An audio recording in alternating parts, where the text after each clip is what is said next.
Chad White here, Fortress of Solitude, located here deep in the heart of the Amnesty International House of Pancakes. Tonight I'm going to be going over a muff-off, a big muff-off more or less, where I go over a few different types of pedals, a couple of actual Electro-Harmonix big muffs, and a couple of knockoffs. Also got a kind of an outlier in the mix as well. Here's what we got to work with. First pedal is the Donner Stylish Fuzz, modeled after an early Big Muff. I believe it's the triangle rather than the ram's head. This is the Nano Big Muff. This is a current model in production. I'm actually selling this. It's already got a few bids on eBay, so it'll be gone this weekend. My Black Russian, my personal Big Muff favorite, and probably my favorite distortion pedal currently. And the Digitech DF7 Distortion Factory, which is set for the model number 7, which is the Big Muff. Again, I believe it's based on the triangle. Going to go ahead, do my best to set this all up without turning this thing off. And we'll go ahead and start with the Stylish Fuzz. Alright, it's going to be a lousy view, so I'm going to apologize in advance. Going to sit this down and hope I don't shut everything off. Well, here we go. Here's the basic clean tone. Again, this is a Vox AC30 Custom Classic 2.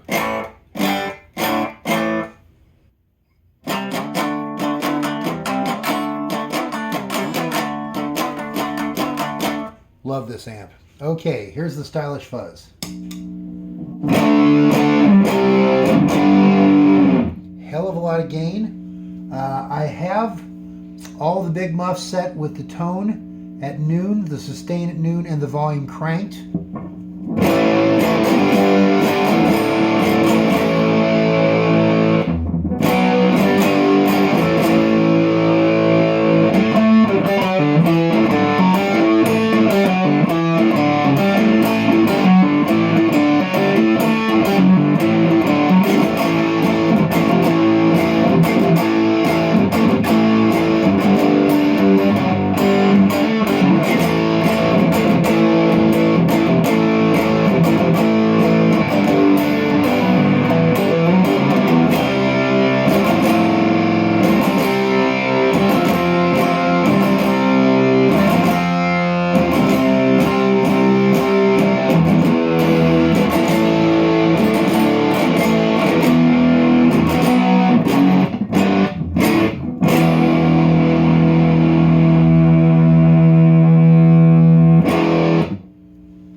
Alright, next I'm going to go through the Nano Muff.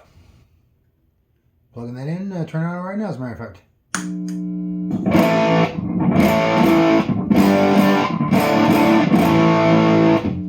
To its credit, the Donner sounds quite a bit like the Nano. I definitely didn't want to put it the other way around, since the Nano is the real Electro-Harmonix product.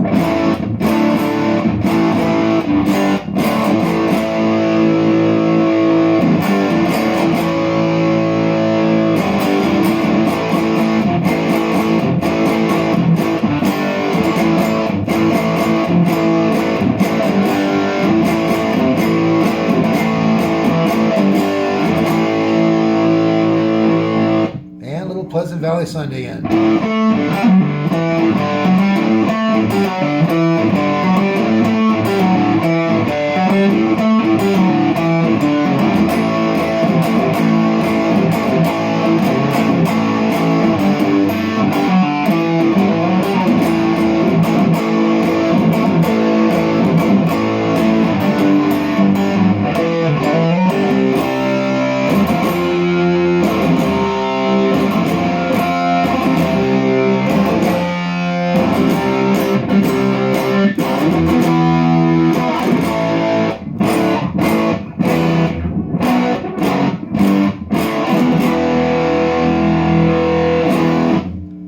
Anything, doesn't seem to articulate quite as well as the Stylish Fuzz with the knobs set the same place.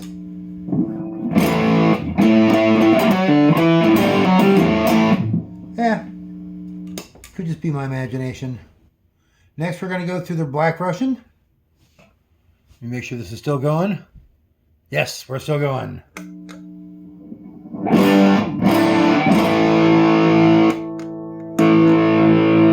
Again, a hell of a boost in volume here.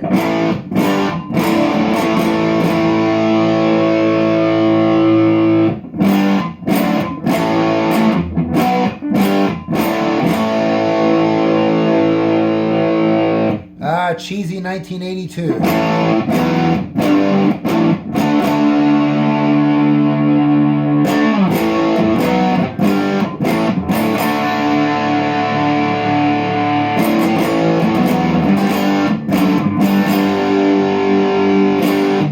Yeah, Steve Howe knew a paycheck when he saw one. Still, first Asia record was halfway decent. Second one had some good stuff. Yeah, to each his own.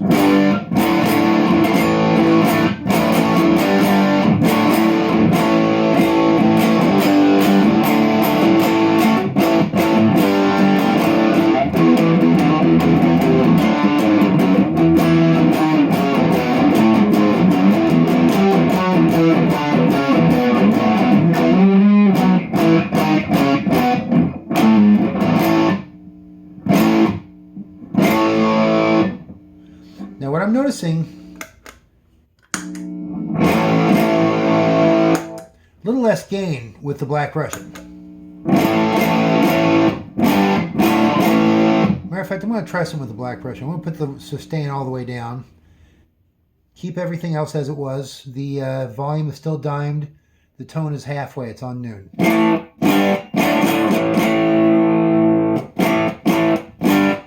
Definitely goes into overdrive territory, which is unusual for a muff. Matter of fact, I'm going to turn down the knob here. I'm going to turn the volume down to about 4 on the guitar. You ever heard a big muff cleanup? Right here, baby, right here. Put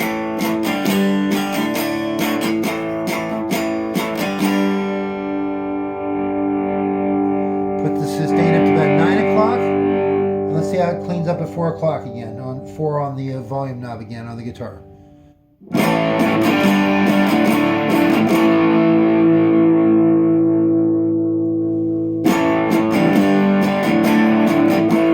With the sustain up a bit, it cleans up when you get the guitar volume down to about 2.5. Guitar volume's cranked again.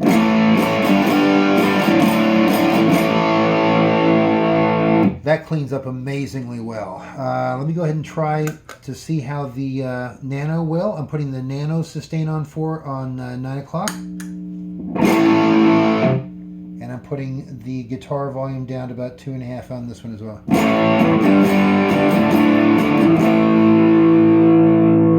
Again, there's much more, well, not much more, but there's definitely more gain coming out of the Nano than out of the Black Russian. So it's not cleaning up nearly as well. I'm going to try the same thing. I'm going to turn the sustain down to 9 o'clock on the Donner. And I'm just going to go ahead and start with the guitar on about 2.5.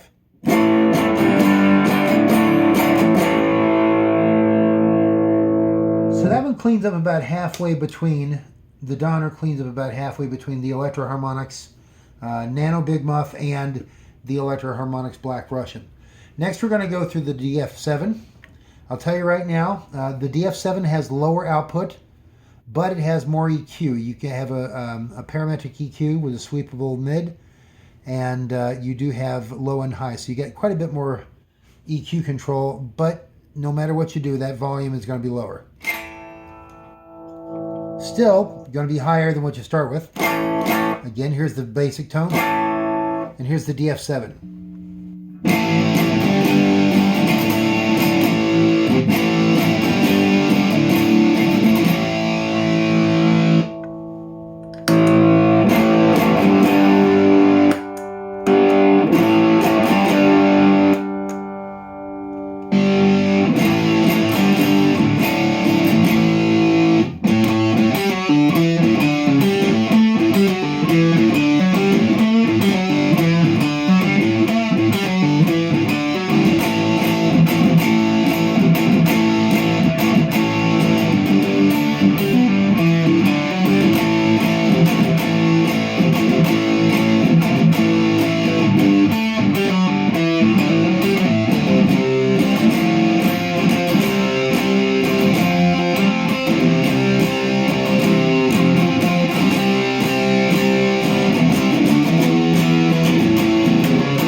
let's see how the DF7 cleans up. I'm going to put it down to about 2.5.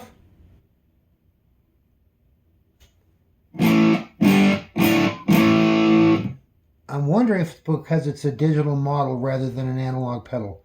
I'm actually going to put the volume down to 1.5 on the guitar. Now the gain is only about 12 o'clock, so it's no higher than the others. So the DF7 doesn't clean up nearly as well. I guess I shouldn't be surprised. On the plus side, program number 4 is really nice. It's a rat model. It's not perfect, but it's not bad at all.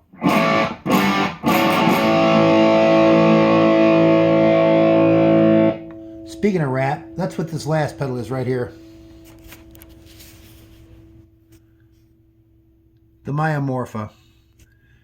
It's not a fuzz. It's a distortion that runs into overdrive territory. In case you can't tell by the fact that it's got a turbo switch and the fact that it says filter rather than tone, Muff-off is the biological genus or zoological genus for rodents, such as mice and rats. So this is a turbo rat and a damn good one. Let me go ahead and give this one a quick once over. There again, the only reason I've got this in the mix here, even though it has nothing to do with Big Muff circuitry, is because it just sounds so damn awesome. I love it.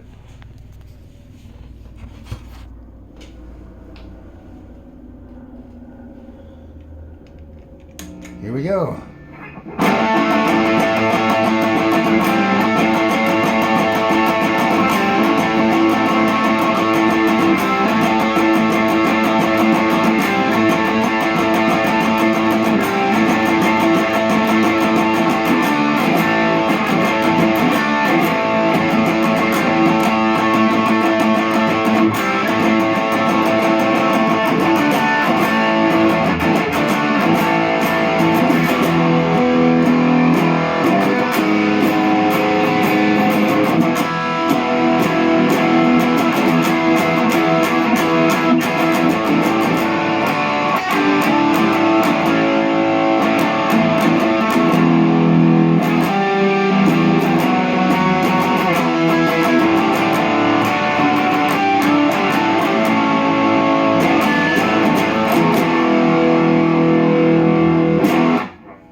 Cleans up.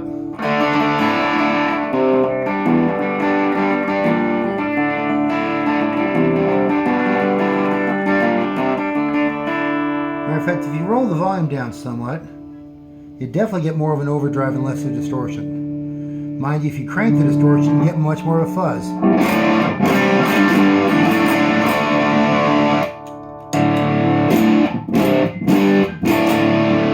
Doesn't have nearly the low end of a Big Muff, any of them, including the Digitech. But these are all great pedals. And let me explain something. Almost all of these were a deal. Seriously. I believe I paid about $22 for this. This I know was $21. I got this as kind of a swap. I ended up paying about $10, $12, no, about $15 out of pocket.